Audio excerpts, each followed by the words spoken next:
Hey guys, this is Tauna. Today we have the full deck list for the Secret Lair Commander, the new 20 ways to win. This is going to be 20 different ways for you to be able to win the game included in here.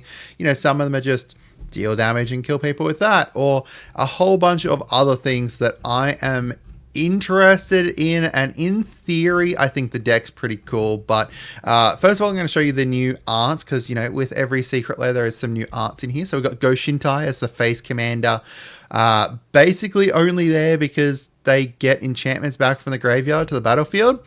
And then we've got Approach of the Second Sun and Faladar Sovereign, Happily Ever After, Triska Defile, Revel in Riches, Helix Pinnacle, Simic Ascendancy, Soul Ring, and Maze Ascend. I'm kind of a bit disappointed that they replaced, like they used one of the 10. I think that every one of the 20 should have had one on Soul Ring, because it's not an alternate win con unless you kind of include bringing it out on turn one, and that's how you win the game. There's a couple, two rainbow foil shrine tokens as well. Shrine tokens currently are like $15 or something, so not too bad. We'll get into the deck list in a minute. They have also changed some stuff, so like the Crib Swap. This is the first printing of Crib Swap with Kindred on it, I believe. And then the other enchantments and stuff now all have the Nyx border, like they do as of Foundations, which is pretty cool. I love the Nyx border. I think it's really cool, so I'm pretty happy with that. So let's get into the actual deck here.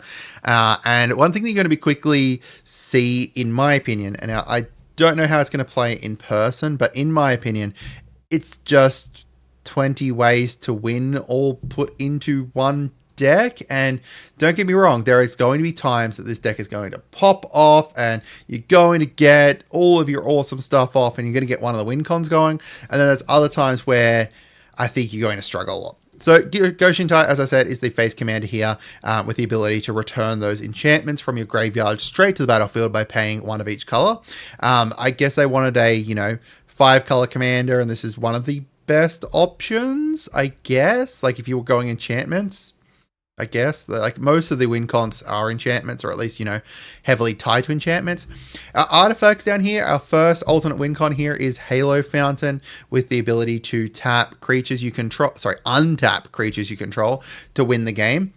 So we've got some ways to be able to create tokens, whether it's Goshintai. Oh wait, that's right, Goshintai will only create one, because I don't think there's any other shrines in here, or any other creatures that you get out. Like, if you're creating creature tokens and stuff with some of the other stuff in here, then you are going to be able to get to this. This is going to be a harder one to fit to, though, from what I've seen. Onto the actual creatures in here, we've got ways to be able to gain life, because a few of the other win cons are based off of life. We've got the Triska Defile as an alternate win con here, as well as the Biovisionary. Biovisionary is interesting because I think that there's only one card in here that creates clones. So realistically, you need to have Biovisionary and that one clone card to be able to win. I don't know. I think that's a wasted spot in here personally, but they wanted to hit 20, and that was the one that they went with. One other thing that you'll notice as well is that while the face commander is, 5-color and stuff, we're heavily leaning towards like white and green. Like there's some black in here, but not a huge amount. Like I think it's basically every color except for black is pretty well represented in here. We've got what players be able to play lands, like a lot of land kind of stuff in here too, which is interesting. Tireless Tracker as well to get some clues out, which ties into one of the alt win cons. And a bunch of +1 stuff too, to kind of tie into some of the other win cons like Simic Ascendancy and the other one, the Naya one that's similar to it, which is based off of creature power. We've got 20 Toad as well as a win con here to be able to draw cards and get +1 counters. That ties in really well. And then Seedborn Muse to kind of untap everything, I guess, to keep, I don't know, Seedborn Muse doesn't exactly make sense a lot in here. As for our enchantments, as I said, like a lot of the powers within these enchantments, there's also like some of the things that they chose here are interesting. So we've got like Ghoulish Impetus, which I don't know why that one's there, but Shiny Impetus is to create treasures to play into Revel in Riches or Mechanized Production. Mayala's Aria, which is the one I was talking about before, about the +1s, which ties into like Simic Ascendancy.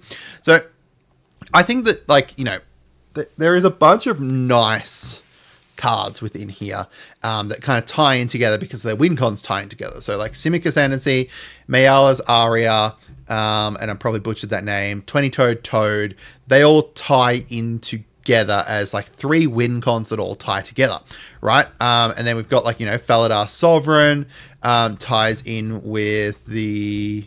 where did I put it? Test of Endurance here. Those tie in together because they're both based off of having, like, you know, big life, right? One's 40 and one's 50, but they still work together. Liliana's Contract's in here because, I don't know, you get Maskwood Nexus to go out with it. Like, that's literally the only way to do it, correct? Like, there's not demons in here. Yeah, there's no actual demons in this deck, so you need Maskwood Nexus, and then you need Liliana's Contract to go alongside it.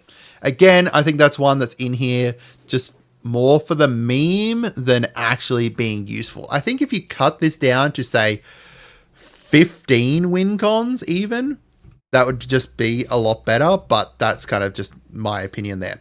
Our instance, you know, we've got some removal, Crib Swap, which, yeah, I guess Crib Swap is a demon. Like, you're creating a shapeshifter demon there.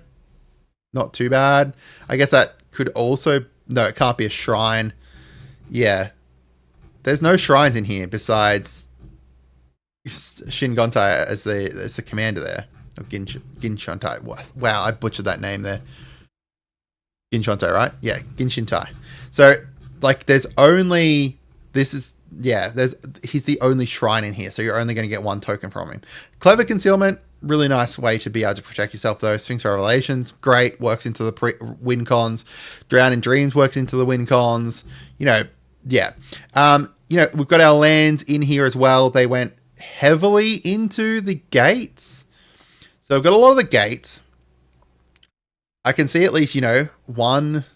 This is really nice. What are they? Bond lands. Like, looking through. Oh, there is some cards in here. Like, they've gone obviously heavily into the gates in here, which is okay. You've got some nice reprinted lands in here as well, but overall it is very much into the gates, which works okay as a land base once you add in, like, the newer lands. So, like, Baldur's Gate, like, some people are pointing out, you know, Baldur's Gate's really great. You've got, like, which one was the other one? The Gond Gate is really good. We've got the Plaza of Harmony as well. So those 3 there all kind of work really well together. And then you've got Maze's End as, like, the win con to go alongside them, as long as you've got the 10 gates out. As for our Planeswalker, we got Eternal Wanderer. I don't know, because Kamigawa, and the guy who made it loves Kamigawa. And then our sorceries, there's no win cons here besides Approach to the Second Sun, and as I said, like, the Rite of Replication to go alongside the Biovisionary. But at that stage, you know, you're using those together. That's going to cost you 9 mana to be able to get those 2 out. That's certainly one way to win the game. Like, I think it's gone... Okay. All right. Go into, like, my final kind of thoughts on it. There is ways that you could upgrade this deck and take this deck, I think, in a way that's going to be a lot better. If I go to EDH Rec, and I'm going to look up enchantments, actually. No, it's not under enchantments. What's the... Enchantress. If we go in here and we're going to look at 5-color enchant decks, there is, like, other options. They're just not great as opposed to Go Shintai.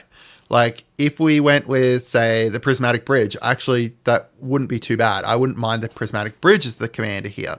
Or, like, even Omnath wouldn't be awful. I just don't, I don't know. I guess I just wanted to be having some more recursion in there. Anyway, into my final thoughts and stuff. I don't think the deck is necessarily awful. I don't think that it is up to... Oh, we also have this guy here as a demon as well, I guess.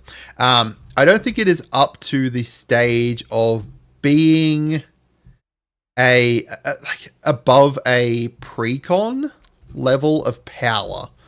Like, I think this is going to be a slightly weaker Precon level of power, right? Like, just because of the fact that it is just trying to do so much stuff at once. Now, if people are interested, I could do like an upgrade guide for this, but I don't know, there's not going to be many people who get it anyway because it's going to be a secret lair. But onto the actual, like, you know, being a secret lair, it is going to cost you $150 US, and it's got 220 value in it. So, like, in regards to pure value, it's good, and the value in it is like decent reprints. Like Halo Fountain's a decent reprint. Arok Champion is not too bad. Like, that's a pretty decent reprint in there. Dryad of the Elysian Groves, always good. We've got the Heliod over here. We've got, like, you know, 20-Toed Toad got a reprint, like, got printed for the first time not that long ago, and it's a good reprint. Like, there is a lot of really great reprints within here, but we've got Ghostly Prison to protect ourselves, and then Mystic Remora to protect ourselves as well there. Like, I just don't think it's up to the stage of being a Precon, or if it is, like, it is a Precon level kind of thing. You're going to be needing to do a bunch of upgrades to it. Not really so much to the mana base, maybe like change a few of these things out, like Darksteel Citadel's in here because it's just an artifact land, I guess, to kind of proc off the, I guess you could mechanize production it, right? You can mechanize production, yeah, an artifact you control, as well as the fact that it plays into like just having artifacts like your Hellfire Tyrant and stuff. It just feels like a lot of win cons kind of chucked in together just for the sake of having that, like hitting that 20. I think that if we had have set ourselves at 15, for example, we would be a lot better. And if I was looking at cutting some, first of all, I'd look at cutting the Biovisionary. I'd probably cut the Liliana's Contract here as a second one. What else would I cut from this as win cons? I don't know. I'd need to like sit down and actually go through and like do an upgrade guide for it, I think. Like, or even just switching over the win cons to kind of match more into the ones that already are existing within here. Maybe. Yeah. But I'd love to hear from you guys as to what you think. Personally, I'm a little bit disappointed in it, but I do think that you are going to get a decent amount of value from it. I do think that it will be worth picking up from it, especially because of the fact that the reprints within it are good value reprints, as well as like the art, right? Like, even if you're just looking at from an art point of view, the new like Tanuki arts are just really awesome. I love them. I honestly, for this Revel in Riches alone, it's awesome. That's another one actually that I'd probably cut, is the Helix Pinnacle. There's no need for Helix Pinnacle to be in here. You're not getting like much value from it. You don't have ways to be able to double your counters or anything, and it's going to take you forever to be able to hit that with just paying the life. Yeah. Anyway, let me know what you guys think. Have a great day and goodbye.